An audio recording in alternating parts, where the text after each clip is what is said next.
Salut à tous, ravi de vous retrouver sur Direct Course pour évoquer le programme de ce samedi 22 mars. Une belle réunion est programmée sur l'hippodrome de Paris-Vincennes avec un quintet plus qui rassemble des trotteurs d'âge bien connus en pareille société. Voici ma sélection pour cette compétition. J'ai placé en tête le numéro 4, Triskel Pacha, un cheval qui n'a plus à faire ses preuves dans les quintets. Il y compte déjà 2 victoires et 3 places en seulement 6 prestations. Le cheval est efficace lorsqu'il peut évoluer, déférer les 4 pieds, ce sera le cas ici. Il est dur à l'effort, il est capable d'effectuer un bon dernier kilomètre.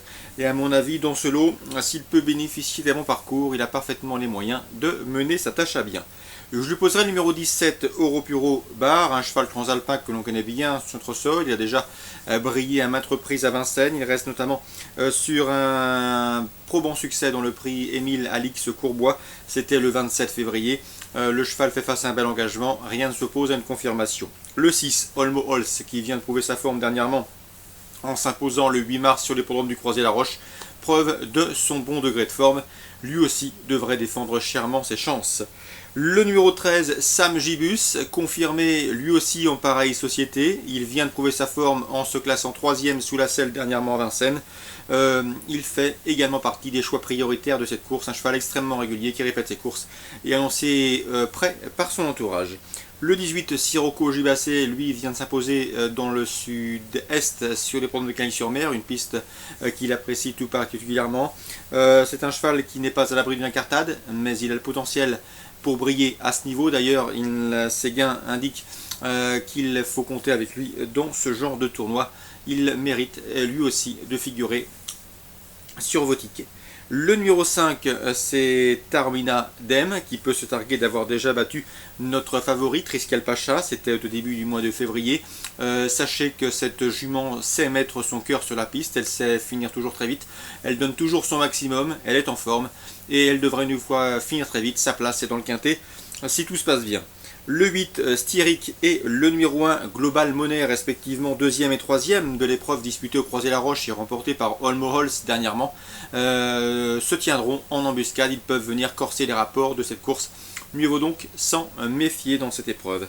Résumé chiffré, 4, 17, 6, 13, 18, 5, 8 et As pour cette compétition.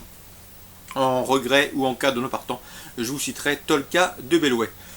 Concernant la suite du programme sur l'hippodrome de Paris-Vincennes toujours, dans la première je vous conseille le 102 Verdi Deliard.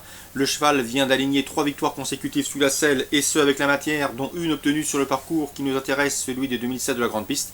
Une confirmation est attendue. Le 103 Valjean Wild me semble capable de se hisser sur le podium à Bellecote.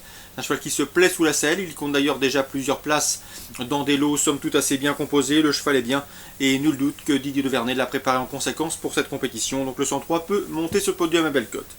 Dans le prix Louis Forcinal, l'un des groupes à l'affiche de cette réunion de ce samedi, j'aime beaucoup le 408 Ulysse. Il s'est manqué dans le prix des Centaures, il s'est montré fautif. Un cheval qui a déjà brillé à ce niveau de compétition, il est dur à l'effort. Et dans ce lot, je pense qu'il a sa place sur l'une des 3 premières marches du podium. En tout cas, il aura à cœur de se racheter. Bien évidemment, le 409 Vision Intense, qui compte déjà 8 victoires sous la selle, et dont 2 au niveau groupe 1, s'annonce comme l'une des candidates au sacre. Si elle n'est pas victime de soucis d'allure, elle devrait lutter pour la victoire. Le 407 Valdic de Mars, qui peut se targuer d'avoir remporté le prix des Centaures, devrait elle aussi jouer les premières places. Donc a priori 3 chevaux qui se dégagent, 409, 408 et 407. Dans la 5e, on retrouve au départ un poulain vaincu, c'est le 508 Bocador de Cime. 3 courses, 3 victoires pour ce fils d'Orieux-Sec, entraîné par Philippe Allaire. Rien ne s'oppose à une confirmation. Je pense qu'il peut passer un nouveau test concluant et victorieux. Le 515 Bijou de Spinelli lui sera directement opposé. C'est un cheval qui a toujours été tenu estimé par Yves Dreux. Sachez qu'il a un cheval manqué de force. Il a eu besoin de plusieurs parcours afin de comprendre ce que l'on attendait de lui. Mais le cheval est bien engagé, comme je vous le disais, il est estimé. Dans ce lot, il me semble être un postulant et un candidat valable pour opposer au 508 Bocador de Cime. Le 513, c'est Balsam de Boots qui a montré de belles choses cet hiver. Elle avait remporté ses 3 premières prestations publiques avant de tenter l'aventure dans le prix Roquépine. Le prix Roquépine, comme vous le savez, c'est un groupe 2. Et bien, même face au mal, je pense qu'elle peut terminer parmi les 3 premiers. 508, 515 et 513. Je termine avec une autre belle épreuve, le prix du bois de Vincennes. avec le 606, c'est Swedishman. Il vient de s'imposer avec la manière dans le prix de Covécourt à Caen, et ce après une tentative de rentrée où il se classait 3ème. C'était déjà très encourageant. Le cheval aborde cette période avec pas mal de fraîcheur, il est au mieux, et à mon avis c'est le candidat à battre dans ce prix du Bois de Vincennes, le 606 Swedishman. On lui posera pour les places le 609 Une fille d'amour, qui a réalisé également un bon meeting. Elle a notamment remporté le prix du plateau de Gravel, autre épreuve de groupe 3. Le 603, c'est Amaru Boko, qui était invaincu en 4 sorties depuis le début de l'exercice 2014 et qui en dernier lieu s'est classé 7ème du critérium de vitesse de Cagnes-sur-Mer.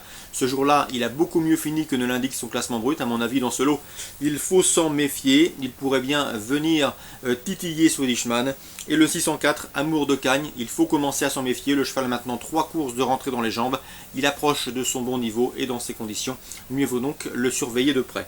606 Swedishman, 603 Amaru Boko, 609 Une fille d'amour et 604 c'est Amour d'Ocagne. Un coup de cœur également à Strasbourg en Réunion 2, il s'agira du 401 Beaumarchand. Le cheval s'est imposé pour sa rentrée sur ce même hippodrome de Strasbourg et est entraîné sur place par Yvonne Volmer. C'est un cheval qui est toujours un gant du haut de ses 10 ans, il aura son terrain, il aura sa distance, il est en forme et dans ce lot, et à cette valeur handicap, je le pense capable de jouer la victoire. C'est le 401 Beaumarchand. Son compagnon d'entraînement, Carmino, le 102, participera à l'épreuve d'ouverture. C'est un cheval qui est très compliqué à utiliser, il n'est pas toujours décidé, il ne veut pas toujours s'employer, a fortiori lorsqu'il est attaqué, mais dans un bon jour, s'il était décidé, il pourrait bien s'adjuger un handicap de cet acabit, somme toute, à sa portée, car il est bien placé sur l'échelle des valeurs.